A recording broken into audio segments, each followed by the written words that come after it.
Welcome to Native America Calling. I'm Sean Spruce. Indigenous leaders in Alberta are facing off with that province's premier over an upcoming public referendum on whether to separate from Canada. They argue no separation can take place without the consent of First Nations governments, based on treaties that stem back centuries. We'll assess the likelihood of separation and the issues of sovereignty it raises. That's after the news.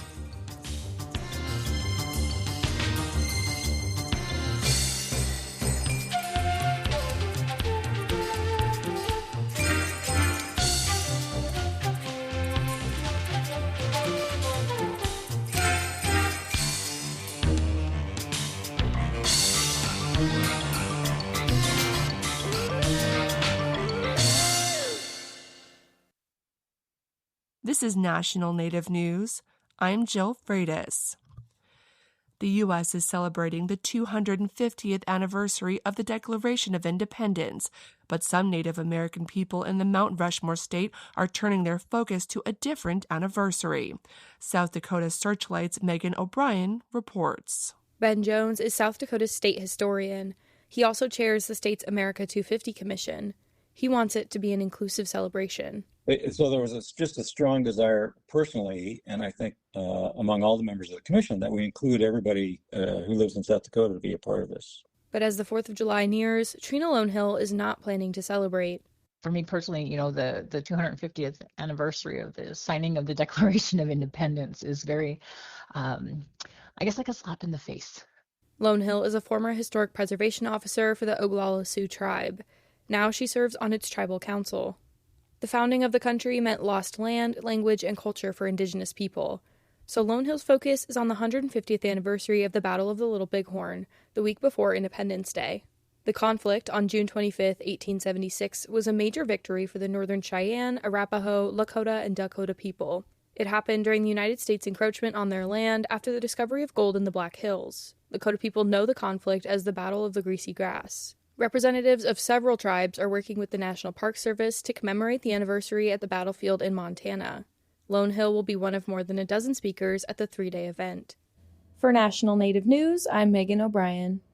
The Indian Health Service is preparing to close one of its 3 locations in Arizona. The agency says this is part of a plan to modernize operations and improve health outcomes. As KJZZ's Gabriel Pietrasio reports, state Democrats are raising alarm. More than 28,000 patients depend on the Tucson area office, especially members from the Whānaufa Nation and Pasquayaqui tribe. It mostly handles administrative work, but is expected to merge with the IHS Phoenix office. That location is already responsible for 180,000 patients in Arizona, Nevada, and Utah. Consolidating one to another, you're going to have a disruption of service. Any cut is going to cause a delay. Arizona Democratic State Representative Brian Garcia, who is Pasquayaqui, is concerned. So too is fellow tribal member Sally Ann Gonzalez, a Democratic state senator who also chairs the Indigenous Peoples Caucus. I've never been to that clinic, but I know that some of our members do. And I used to represent Tohono, and it's in their San Javier district. So it's disheartening to learn of its closure.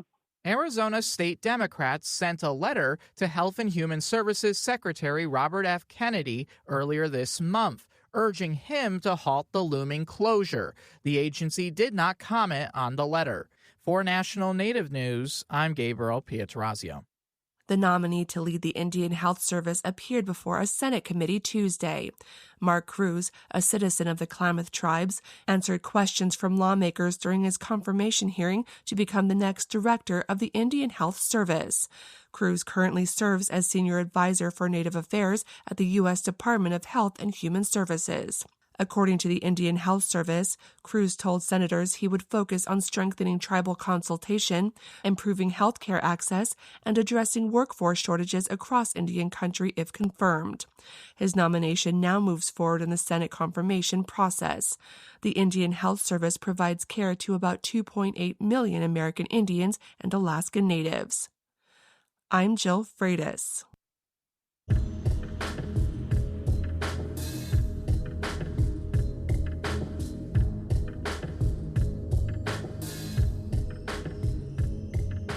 National Native News is produced by Koahnic Broadcast Corporation with funding by the Corporation for Public Broadcasting. Alaska has Fresh Start programs to lose weight, lower blood sugar or blood pressure, stop smoking, vaping, or chewing tobacco. Many programs are no cost or low cost. Visit freshstart.alaska.gov to find the program that's right for you. This message is sponsored by the Alaska Department of Health. Hear that? Tribal college faculty do so much, one can't say it all here. Nothing but respect. Visit mostthoroughdjobdescription.com. The American Indian College Fund supports this program.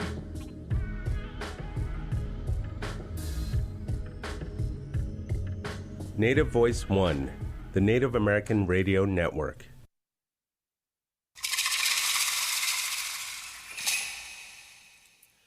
This is Native America Calling. I'm Sean Spruce. First Nations leaders in Alberta are speaking out in an ongoing debate about the future of the Canadian province. Residents of Alberta will be voting in a referendum in October on whether the province should separate from the rest of the country. Indigenous leaders and scholars are taking the vote seriously, arguing that Alberta cannot legally move forward with separation without consulting First Nations. There are also ongoing heated exchanges between First Nations leaders and Alberta's premier, who is championing the separation effort. Today we'll discuss how this issue of Alberta separatism has progressed and what the consequences are of a referendum vote this fall. Join the conversation with a comment or question. You can call us at 1-800-996-2848. 1-800-996-2848. The number is also 1-800-99-NATIVE. And a little later in the hour, we'll spend a few minutes recognizing the historic Battle of Greasy Grass, which took place 150 years ago today. Joining us now from Regina, Saskatchewan, in Canada, is Danette Starblanket. She is an assistant professor with the Johnson Shoyama Graduate School of Public Policy at the University of Regina and a citizen of the Starblanket Cree Nation. Danette, good morning. Welcome to Native America Calling. Good morning. Thank you for having me. Absolutely. Joining us on Zoom from Vancouver, British Columbia, is Bruce McIver. He is the founder and senior partner of First Peoples Law, LLP, and an adjunct professor at the University of British Columbia's Allard School of Law. He's a member of the Manitoba Métis Federation. Bruce, you've been on the show before. Good morning and welcome back. Well, thanks for inviting me back. Also joining us on Zoom from Edmonton, Alberta, is Matthew Wildcat. He's an assistant professor and director of Indigenous governance in the Faculty of Native Studies at the University of Alberta. He is from the Ermineskin Cree Nation. Matthew, you've also been on the show. Welcome back and good morning to you. Thanks, Saul. Great to be back. Good to have you all on the show. And Danette, I want to begin with you. A vote coming up in October in Alberta. It's going to gauge support for separating from the rest of Canada. For our listeners who might not be following the issue, can you provide a brief overview? Well, what we see happening here is Premier Danielle Smith, as you mentioned at the beginning, is championing a push for Alberta to pull out of Canada. And of course, as First Nations folks and Métis folks, I think that maybe haven't been as on the scene as much, or we haven't seen as much of their voice, but very much involved in this discussion and relevant in this discussion are having some resistance.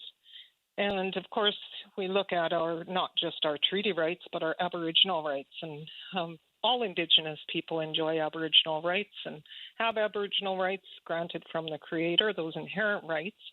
Some folks call them Indigenous rights, but their proper terminology there is Aboriginal rights. So it's not just about treaty rights, it's about Aboriginal rights, which are rights to hunt, fish, trap, gather, rights to the land, and rights to self-government. And we've got traditional territories that many of us, of course, see as relevant here when we look at the province of Alberta. So it's of quite concern to not just Alberta First Nations, but I think Indigenous people right across Canada, including the neighboring provinces of Saskatchewan, where I'm in.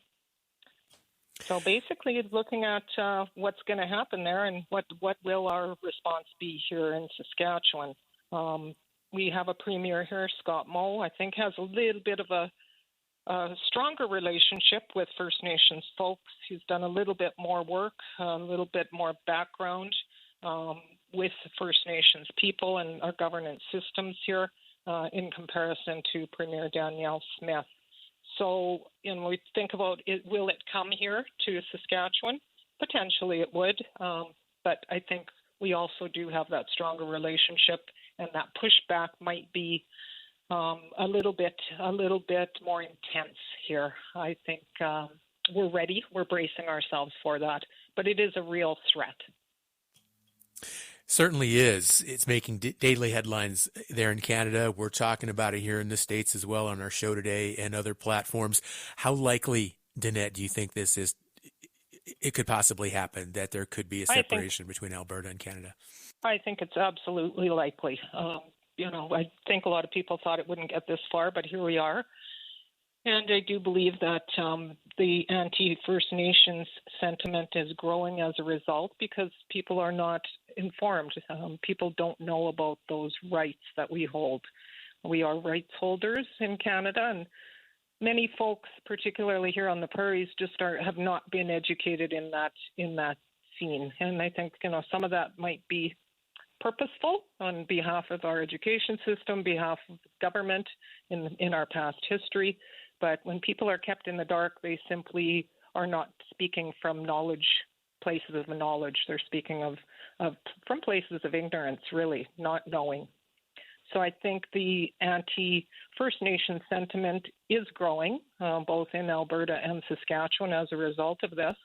I think it's very possible that the vote could end up going through, but I absolutely know it's an illegal vote and that it would be fought, and it would be fought hard by not just Alberta First Nations and Métis folks, but also by the neighbors, whether it's Saskatchewan, whether it's British Columbia, Manitoba, I expect, will also take a strong stand. Manitoba, Saskatchewan, Alberta have always been strong treaty-based folks, knowledge keepers, and that's changed, of course, over time. We have lost some of that knowledge, but we do still have a really strong grounding in those treaties. And again, back to the inherent rights, which is very relevant in this discussion because it's about land.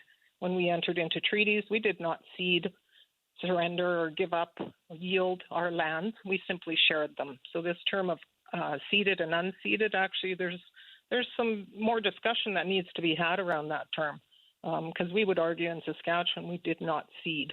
So to speak about unceded territories is something that has led folks to believe that lands were actually given up, which they weren't.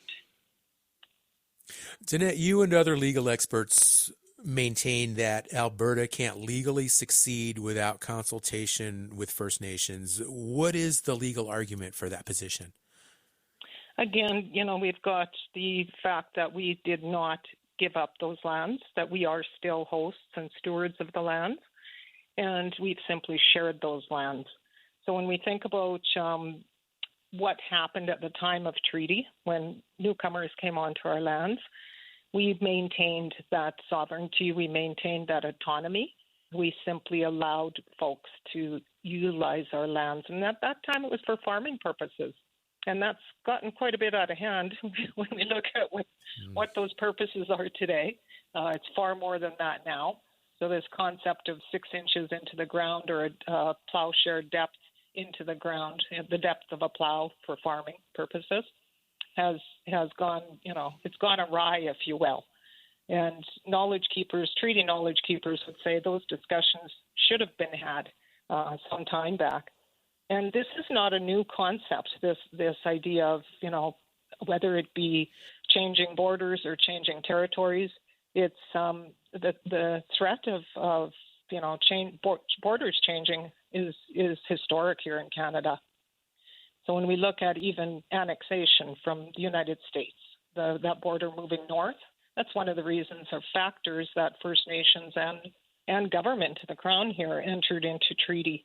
A negotiated treaty with First Nations there was always that threat. And I think that's a concern that's come forward in this whole discussion is what role would the United States play here with any sort of changes to Alberta sovereignty. So does that open up, I guess what I'm trying to say is, does that open up doors for that concept of the 51st state? Right. So that's all looming, and that's all part of that discussion. I think it's an important part of that discussion, and it is real. So I think the concept of it happening is very real, but I can assure you that there would be some serious pushback, and you see that now. You see that happening already. I wish it would have happened a little bit sooner, and I think it could be a little bit more coordinated, and it perhaps will be. It's not the first time that First Nations in Canada have come together and worked at making sure their rights were heard and listened to. Work together to ensure that their rights are listened to, Danette, and also on some level allying themselves with the federal government and the Crown in this situation. Absolutely. As opposed to, which is kind of an ironic situation as well. Can you comment on that before we go to break? Well, the reason for that, of course, is our treaties are with the Crown. And so when we look at that, there's three parties to the treaty: the Creator, the Crown, and First Nations. And so the provinces they came afterwards in most cases, except for, of course, Manitoba. So when we think about Alberta and Saskatchewan, the provinces were an afterthought. So those treaty agreements are sound for us. They stand strong. They're there forever, and that's written right into the treaty. And again, I'm always nervous when we focus only on treaty. I really think it's important for us to talk about those Aboriginal rights, the inherent rights that are enjoyed by all Indigenous people, including Métis people. So it's not the first time that we've had to stand together, and it's not the first time that we've actually told even Canada itself that, no, you're not doing this because it will impinge on our treaties. 1969 White Paper is an example of that, where we really put our foot down and told Canada, no, this is not happening. And ironically, that move came from Alberta, the Alberta Indian chiefs in 1970, their response to the 1969 White Paper. Okay. So we really had to, at that time, set the federal government straight under Chrétien and under Trudeau, right? All right. Under Elder Trudeau, if you will. Okay. We're going to take a short break. We'll come back and continue this conversation. Phone lines are open right now. Give us a call, 1-800-99-NATIVE.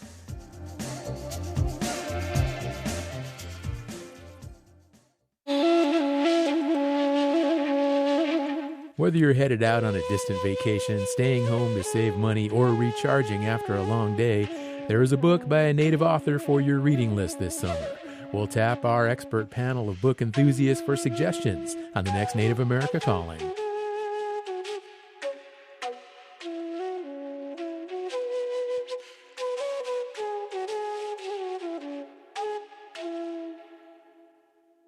Grand Canyon Conservancy fosters visitor engagement with the landscape through learning, discovery, and stewardship. The Grand Canyon Conservancy Field Institute provides immersive and educational adventures designed in partnership with Grand Canyon National Park, including day hikes for the family, once-in-a-lifetime backpacking trips, and art classes with expert instructors. More at grandcanyon.org. Grand Canyon Conservancy supports this show. Thank you for listening to Native America Calling. I'm Sean Spruce. We're speaking today with Indigenous scholars and academics on the implications of Alberta's upcoming vote to separate from the rest of Canada. A referendum vote on the issue is scheduled for October. The outcome of that vote could initiate the legal process of separation. You can join us today with your comments or questions. Call us at 1-800-99-NATIVE. Or you can continue this conversation on our social media pages, Facebook, Instagram, Blue Sky, and Threads, or visit our website, nativeamericacalling.com. Our next guest, Bruce McIver, joins us now from Vancouver, British Columbia. He's founder and senior partner at First Peoples Law, LLP. And Bruce, in an article for First Peoples Law, you said Alberta's secession would terminate treaties with First Nations. That begs the question, why can't Alberta leave Canada while still maintaining treaties with the Crown or the federal government? Is that possible? Sure. So that's a point that was made actually by a judge in Alberta in December. And the judge was asked the question, could you have Alberta secede, or would that be contrary to the Constitution in Canada? And the court said it would be contrary to the Constitution because the treaties are between the Crown and First Nations, not with Alberta. Alberta is like the junior partner at the Confederation table. So you can't do something to change that treaty relationship established between First Nations and the Crown without First Nation consent. The example I give, it's like if you have a child that says, well, I don't like my parents' marriage, so I'm going to dissolve it. Well, sorry, you just exist because of this original treaty between treaties with First Nations and the Crown. That's an interesting analogy you give there, Bruce. How do you see this issue being fought in the courts if it makes its way there? Well, I think what's really important is that I know the conversation currently has turned towards consultation, but the language that the court used in Alberta was consent. And I think it's important to keep it focused on consent. And that's because the treaties are foundational to the Canadian Constitution. They're at the very basis of Canada's legitimacy. So you can't do something to affect those treaties without First Nation consent. And I expect the courts will agree with that as we go forward. It's really important, I think, that the comparison here, say, for example, Montana for our American friends, right? Montana is not one of the original 13 colonies. We're coming up to the 250th there. Montana's a creation. It was a territory, then it became a state in 1889. So it's similar with Alberta. Alberta, for its first few decades, was a territory, a part of Canada. It didn't become a province until 1905. And when it did, it became a province subject to the existence of those treaties. Bruce, let's say the referendum goes through supporting separation. What does that mean big picture here? Would it be the end of Alberta then as a province of Canada, or would there be a lot of other processes and legal hurdles to clear before that could happen? I'm not clear. Sure. Well, the first thing is the first proposed referendum, it was stopped by the courts in Alberta. And so what the provincial government did was said, well, okay, we're going to have a referendum on having a referendum. So it's important to keep that in mind. What they're proposing to vote on this fall is not to separate. They're proposing to vote on should they consider and begin a process, and then they would come back and have another referendum later on. Quebec did this the first time around. The second point is that it's not really up to Alberta. I think the law is pretty clear. Canada couldn't take part in any kind of separation talks. You can't just secede in Canada unilaterally. There has to be negotiations. And I think the law is clear. Canada would have to uphold the treaty relationship, and it wouldn't be able to take part in separation talks with Alberta without Treaty First Nation consent. All right. Thank you, Bruce McIver, joining us from Vancouver, British Columbia. Phone lines are open for listeners who are interested in joining today's conversation. We're talking about this upcoming referendum being pushed very hard by the Alberta Premier, interested in having that province separate from the rest of Canada? Really, really fascinating conversation today. 1-800-99-NATIVE if you would like to join us. Matthew Wildcat is another one of our guests today. He is in Edmonton, Alberta, and he is an assistant professor and director of Indigenous Governance in the Faculty of Native Studies at the University of Alberta. And Matthew, Premier Smith maintains that the separation legislation does not breach treaty rights. The argument being everyone, including Indigenous people, have a right to vote in the referendum. Does she have a point? Well, we're about to find out. I think, from a part of the law is that it contradicts itself, right?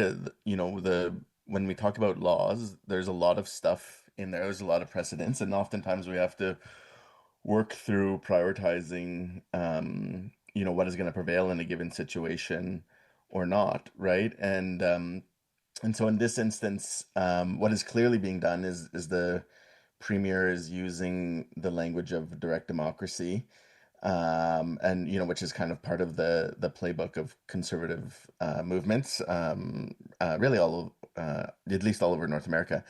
And what the premier is banking on is that trying to really draw attention and rhetoric to direct democracy will prevail over these constitutional questions of treaty rights that lay at the basis, or at the foundation of Canada. So between now, will there be a court challenge that arises between now and October 19th when the vote is set to happen? Yes, very potentially. I would if I was a betting man, I would bet money on it. But it's not a guarantee either. It is very possible that the vote will go ahead. Okay. Matthew, as someone here in the States, I am paying really close attention to this. And I'm just thinking, what kind of person is a separatist? What kind of person would vote for this referendum? I mean, is this because down here it's all about Republicans and Democrats and red and blue, but up there, is it a mix of liberal or conservative people that support Alberta separating from Canada? No, the separatist movement would be politically aligned with right-wing movements, right, and in some cases far right-wing movements, and this may be of interest to you, Sean, but a lot of the political culture in Alberta is actually shaped by American settlers, and so the Rocky Mountains formed a natural barrier for earlier white settlers who were migrating west, and rather than go over the mountains, many of them chose to move north into a newly formed Alberta, or an Alberta, in some instances, an Alberta that was just about to be formed. And so the political culture of Alberta is actually in large part shaped by the Republican ideas of America, because the settler population was American, in fact. And so, these ideas around direct democracy go back to that, and it shapes the whole political culture of Alberta. And so, kind of we're in some ways, a lot of what I've tried to do is bring a political analysis to the situation to augment a legal analysis in this whole instance. And so, what's really interesting is someone like when Bruce talks about Alberta is subject to the treaties. Absolutely, from a legal standpoint, that's correct. But an analysis that Alberta is a child within Confederation rather than a partner would in fact be the type of rhetoric that would inflame the separatist movement, right? This would, I could see them clipping this and using it to rally up their base, right? And so from a political standpoint, we might even shy away from language like that because it might have the ability to allow the separatist movement to gain steam, right? To grow its ranks by showing look, all these things we're saying about being mistreated by Canada, about how we're inferior, they trample all over us. These are all true, and we have this legal expert who's saying this as well, right? That this is the situation that we're stuck with, right? And so we're kind of caught in a catch-22 from how do we assess this? And so for me, strategically, there needs to be both an equal weight put on both political and legal analysis in thinking through how we respond to this issue. Matthew, what's the latest dialogue taking place right now between First Nations governments and the Premier, Danielle Smith? Yeah. Oh man, the AOTC, the Alberta Treaty Chiefs, they passed a resolution recently calling for the RCMP to investigate Danielle Smith for treason, and it really got under her skin. She really she had a strong response. She didn't use this language, but she called it childish on behalf of the Chiefs, and she's usually really calm, cool, collected. And so yeah, that there was something about that particular language which really got under her skin, and in fact one of her senior staffers then went on to write what I found to be a completely unfair accusations against the Chiefs, that they should look after their own backyard before they come making accusations against the premier, and said, I found the language to be racist, because he said that, if First Nations communities were beacons of economic prosperity and, well-being and stuff, then sure, we might listen to them. But First Nations are, um, you know, uh, there's all sorts of poverty and crime and all these things. And it just was I think such an awful thing to say, because First Nations communities deal with poverty and crime because of colonialism, because of the actions of Canadian governments. And so yeah, so it is probably at an all-time low, in fact, the relationship between First Nations in Alberta and the Alberta government. Matthew, you were on the show last year and you talked about the repercussions of having a vote for this referendum. Have those repercussions or consequences changed as you've seen this issue progress now, months later? Yeah, so I think, one of my concerns 8 months ago or so was that you might see increasing support for a separatist movement. In many ways, I was being, I was drawing an analogy with the Brexit movement, where, when the original Brexit idea was proposed of Britain to leave the European Union, it polled at incredibly, low numbers, kind of like around 30% support. And then over the course of, a very short time, was able to, of course, achieve a majority vote in that favor, right? And so I had some concerns that the separatist movement would continue to increase their support, even if they weren't to get to 50%. It would be a bad thing if they, say, went up in the poll, or, their popular support went up from, 30% to 40%, right? And that doesn't appear to be the case at the moment. Everything we can see from the latest polling is support for the separatist movement is flat, potentially even declining. But it's always been kind of it probably in some ways the separatist movement has always been a kind of latent part of Alberta politics. It exists in the background. What distinguishes this moment is that the Smith government, even though they claim, and their public statements say that they're not in favor of separation, and Danielle Smith has said that she's going to vote to stay in Canada. But their actions have allowed this kind of latent separatist movement to gain power and steam, and also to get public airtime, really, right? To be at the center of everyone's attention, and so um, right now I'm not super. I don't think they're probably just going to stay where they have always stayed, which is kind of like in the range of 25% of Albertans who are either like full on like ardent separatists, or who are separatist curious, I'll say. Okay, all right. Matthew, the comments that you shared from Premier Danielle Smith, it really sounds like she's taken notes from the playbook of former South Dakota Governor Kristi Noem down here in the States, and in terms of some of the rhetoric that we're talking about here. But what would proper consultation look like in terms of proper dialogue right now between First Nations and the government there, the premier government in the province? What would you like to see improved? Yeah, so it's such an interesting question. So I think one of the ways in which First Nations political leaders and others have been really powerful is to say that for Alberta to separate from Canada would be illegal, right? That it's impossible. And certainly from Indigenous people's own legal perspective, it's illegal because it would you know it would break the treaty relationship, this sacred agreement that we created with the British Crown.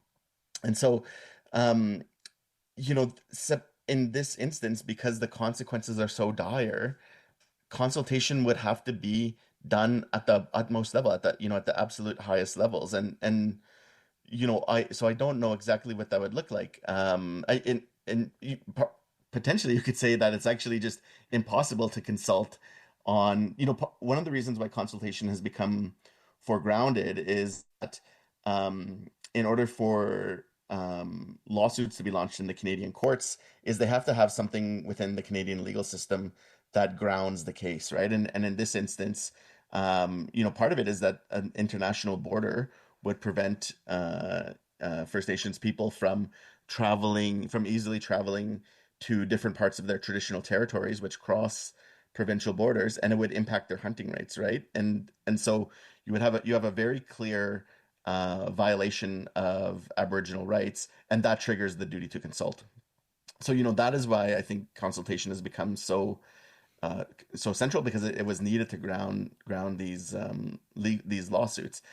At the same point, you could go back to this kind of broader philosophical position of Indigenous peoples is you just can't do this, period, right? And so, from that standpoint, I don't even know how you would do consultation. It would have to be so thorough. But a little bit Okay. for me, part of the analysis that I've tried to bring is that, maybe this is an opportunity for First Nations to turn to each other and to engage in an inter-Indigenous politics. Okay. And, I've suggested recently that we could have a treaty commission to explore this situation. All right. Stay with us. We'll be right back after another short break. Support from Davis Keelan Law Firm, a New Mexico firm standing with Native families suffering catastrophic loss. When tragedy strikes Indian country, Davis Keelan fights to restore stability, dignity, and justice, bringing a voice to Native families and communities for 20 years. More information, daviskeelan.com. Need an actionable plan to achieve your goals? Kaufman & Associates strengthens Native organizations through culturally grounded strategic planning. More at kaufmaninc.com, KAUFFMANINC.com.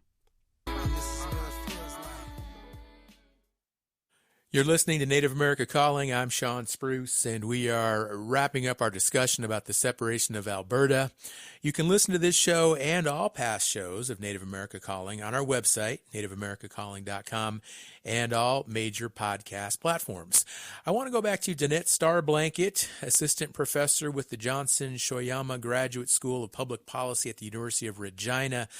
And Danette, I want to ask you the same question I asked Matthew before break. What would proper consultation look like in your view between First Nations and provincial leaders in Alberta? Well, I think, that's a really interesting question. I'd come back to talking about inherent rights and Aboriginal rights. And again, thinking around, we talked a little bit about Section 35, the protection of Aboriginal and treaty rights. And when we think about duty to consult, it's actually, we've got to talk more deeper than that. It goes duty to consult and accommodate. And so consultation on this matter, it's to think about how that would look is so far reaching. Again, when we think about the treaties, those treaties are sacred agreements that, again, I talked about the three parties involved, Creator, First Nations, and Crown. So when we look at consultation, again, that is a sacred process if it was to be undertaken, because, again, you've got to involve those parties that were involved at that time. So it's not just about the Crown and First Nations. And there's also, this idea of who speaks for who. We think about our Indigenous organizations, our First Nations or Métis organizations. And will First Nations people be content with saying, yes, those organizations can speak on our behalf in this matter? Highly unlikely. Not here in Saskatchewan, that's for sure. The chiefs will say we speak for ourselves. We are sovereign. We are the treaty rights holders. We are the inherent rights holders. It's not the organizations, political organizations, that actually hold those rights. They simply lobby or advocate for those rights. So when we think about consultation, that has to happen at that level. It definitely, and so it's fairly onerous. It's fairly cumbersome. Here in Saskatchewan, we've got 74 First Nations. And when we push for that even further, we think about on and off reserve membership or citizens. And do folks at the chief and council level speak for First Nations folks that are living off reserve, say, for example? Or do people believe that they speak for them? So when we talk about treaty and inherent Aboriginal rights, those are individual and collective rights. And so it's important to understand that sovereignty sits as well at that individual level. So consultation means also accommodation. I'm always, very reluctant to talk about, yes, the duty to consult is something that has to take place, because we forget about the accommodation piece, which is key. So I think that's an important part of that conversation. So could it happen? That, again, very far-reaching concept. All right, thank you, Danette. Bruce McIver, back to you. I want to know about the general Canadian public outside of Indigenous groups there in Canada. How seriously is just the average Canadian person right now taking this move for Alberta to separate?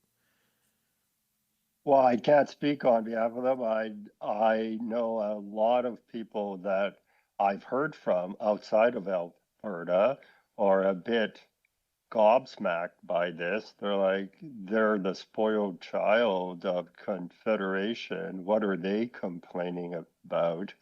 The idea that they're trying to use this, perhaps, as Premier Smith has said more than once, to negotiate a better deal within Canada, I think probably strikes a lot of people as the wrong way to go about it. Just one point on the consultation question, if it did go down Canadian law and principles of consultation, there's good support that there's still a requirement for consent in certain situations when a decision would be so drastic and so momentous that consent would be required. And this is well founded in Canadian law. It's something that there's a connection here with our American friends. This goes back to the Royal Proclamation of 1763, one of the factors that led to the Declaration of Independence. So the idea of consent is well grounded in Canadian law in certain situations as a constitutional principle. All right, thank you. I'm going to bring another guest into our conversation now who joins us from Brockett, Alberta, and Canada. This is Chief Troy Knowlton. He is the chief of the Piikani Nation. Chief Knowlton, hello, and thank you for joining us today. Good afternoon. It's great to have you on the show, sir. Now, you have criticized Premier Smith about the referendum and also her rhetoric. What do you see her vocal support doing for separation and this whole ongoing public discourse? Well, when it comes down to it, she had the authority to make this her idea. Although she was supported by others, she had that ultimate authority to make it happen, so she brought the separatist question to Alberta. Of course, we've seen a lot more once he came back from the United States and from Mar-a-Lago and meeting with President Trump. And so she brought those ideals back home. And I've told her directly that, you brought back a mandate to seek separation, but all you've achieved is division. And that's division among families. Not only First Nations, moms and dads and grandpas and grandmas are no longer talking to their grandchildren. And then we see the division, of course, between First Nations and Caucasian, predominantly Caucasian people here in Alberta, where the racism and that type of rhetoric has grown exponentially. Chief Knowlton, you also say that First Nations people have received hateful remarks because of your leaders standing up to the Premier. Why is that? What's going on? Well, Alberta is a very racist province, and there's no doubt about it. And it's not only coming from me. There have been other inquiries. One of them comes to mind. It's called the Rolfe Inquiry, where there was independent inquiries that were conducted looking at the racism aspect from the RCMP, city police, politicians, academia, and they were able to compile a conclusion, or come to a conclusion after the inquiry that, yes, Alberta is one of the, if not the most racist province, in Alberta. And we've got a white supremacist presence here in Alberta. But yeah, it's sports and politics and business and industry, particularly Supreme Court rulings now that have forced industry for the free prior consult with the First Nations before they can move into their territory. I mean, there's so many things that have just really left those who lived for generations without having to recognize First Nations, our presence, our jurisdiction. It's left them with a sour taste in their mouth. So it is a very racist, sorry to say, province that we call home, but just the separatists. Just like, I'll again, make a reference to when Donald Trump came down the escalator, declared his first presidency run. He said they're going to secure the borders. Mexico is sending in their criminal, their drug dealers, and their rapists. That gave every racist bigot the permission to go and stand on the doorstep and yell at the top of their lungs, "I hate immigrants, I hate Mexicans." Oh, when the premier did that, it's the same thing. When she sided with the separatists to move the goalposts to make it easier for them to achieve the numbers which they never would have achieved, giving them a longer period of time for them to collect these, and then changing the financial disclosure and from where their supporters come from. When she allowed for that to happen, every racist, every bigot took it as a thing to come and say, "I hate Indians, First Nations, I hate immigrants." Okay, Chief. I want to ask you one more question, and we have to move on. Let's say the referendum vote, it's unsuccessful. Is that it? Will the issue be over, or do you think this movement could continue to gain steam afterwards? Yeah, it'll stop dead in its tracks for the time being. Is it over? Probably not. The racism and racists aren't going to go anywhere, and they'll wait for another bigot to come into power and try to push that envelope again. All right. Chief Troy Knowlton joining us from Brockett, Alberta. Really appreciate him taking the time to join the show. And as we begin to wind down, we did not want our show to end today without acknowledging the commemoration of the 150th anniversary of the Battle of Greasy Grass, also known as Little Bighorn. That is today. And the Lakota, Cheyenne, and Arapaho were among tribes that defeated the U.S. Cavalry to defend their lands. So now joining us from Montana, we have John Eagle Sr. He is the former Tribal Historic Preservation Officer for the Standing Rock Sioux Tribe. He is Hunkpapa Lakota and Sistan Wapton Oyate. John, thank you for joining us today, and welcome to our show. Great to have you. Yeah, thank you for having me.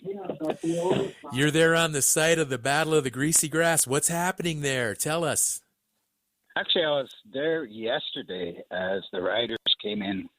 About 400 or 500 riders rode from their respective reservations out to the Battle of the Greasy Grass to honor our ancestors. But I'm actually back home now on the Standing Rock Sioux Reservation in the Dakotas, where we particularly today we're going to honor our ancestors for that great victory 150 years ago. Okay, wonderful. I've gotten some text messages from a friend who is up there, and she's really excited, says there's a lot of people up there. I know there are talks going on, reenactments, other events taking place. Why do you think so many people have come from all over the world now to visit Greasy Grass on this day? I think because it's a living history. You know, when you think about the attempts to eradicate my people and to eradicate our languages, our way of life, and our spirituality, all those attempts failed. So today we're celebrating Nahakshilanang Kupalo, that we're still here, this ancient people, deeply connected to everything in creation, because our DNA isn't found anywhere else in the world but here, which is why I'm home today, because not all of my people could travel to the battlefield. And when we saw the National Park Service agenda, there was no mention of our chief, Tatonka Iutanke, Sitting Bull, or the Hunkalapa, the people that I come from. But none of that would have happened if it wasn't for our chief and his warriors and his families resisting. I think the other thing we want to remember about today is that they weren't out there for war. It was actually a spiritual gathering. They had just completed a sun dance when they were surprised and attacked. So Lieutenant George Armstrong Custer and the 7th Cavalry actually attacked a peaceful camp of Lakota, Cheyenne, and Arapaho. So today we celebrate that because our language is intact, but it's fragile. Our way of life is intact, but it's fragile. But today, we get to be who we are. We get to remember our ancestors who fought and sacrificed and died so that we could live. Okay. John, help me clarify here. Did you just say that on the National Park Service agenda there was no mention of Sitting Bull and other Standing Rock ancestors who were there? I just said that. Yeah. Okay. Why? Did you get any insight as to what happened? So I was a part of some of the planning meetings leading up to this event, and National Park Service actually controlled the narrative. Even though they're within ancestral lands, they're within treaty territory. In my opinion, the National Park Service, because it's a federal agency under the United States government and the president that we have here in the United States, that today they're going to honor their hero, Lieutenant Colonel George Armstrong Custer. So A lot of my elders, a lot of my family kind of refused to be a part of that because it seemed like people are rewriting history today, not only the United States, but unfortunately some of our own people as well.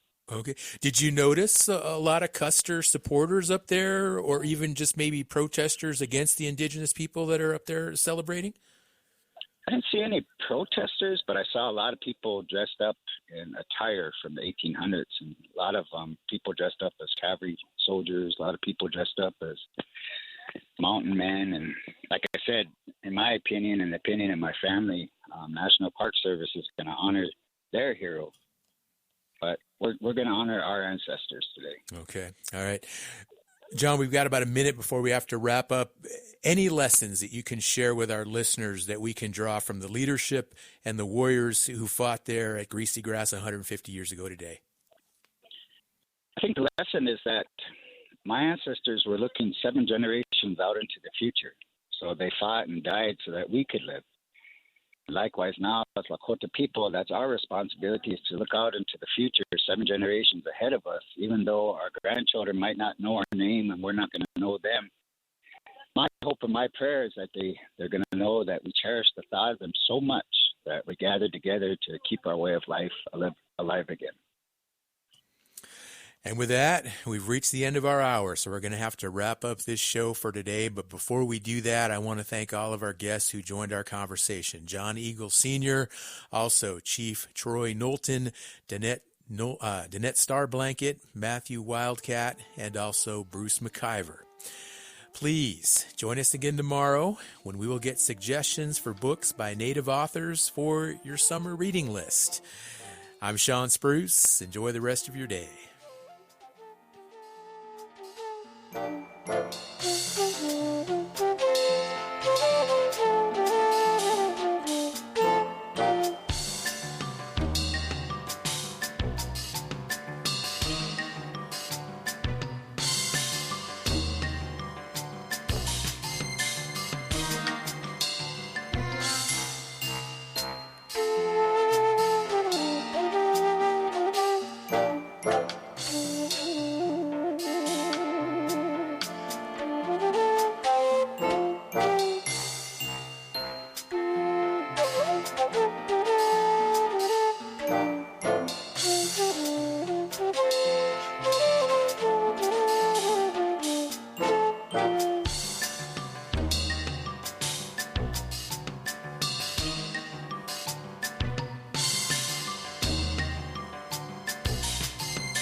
of tribal colleges and universities support their students in countless ways. They say I believe and offer help before it's asked. Hear that?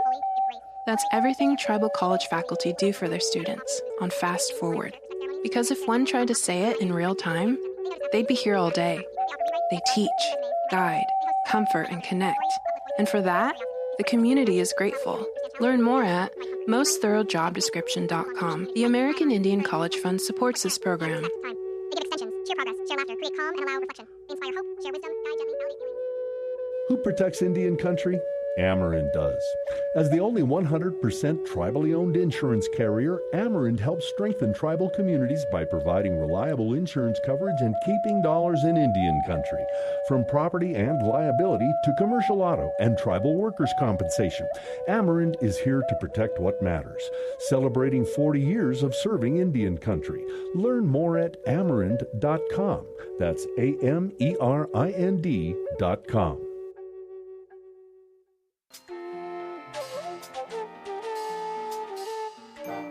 Native America Calling is produced in the Annenberg National Native Voice Studios in Albuquerque, New Mexico by Quantic Broadcast Corporation, a Native nonprofit media organization.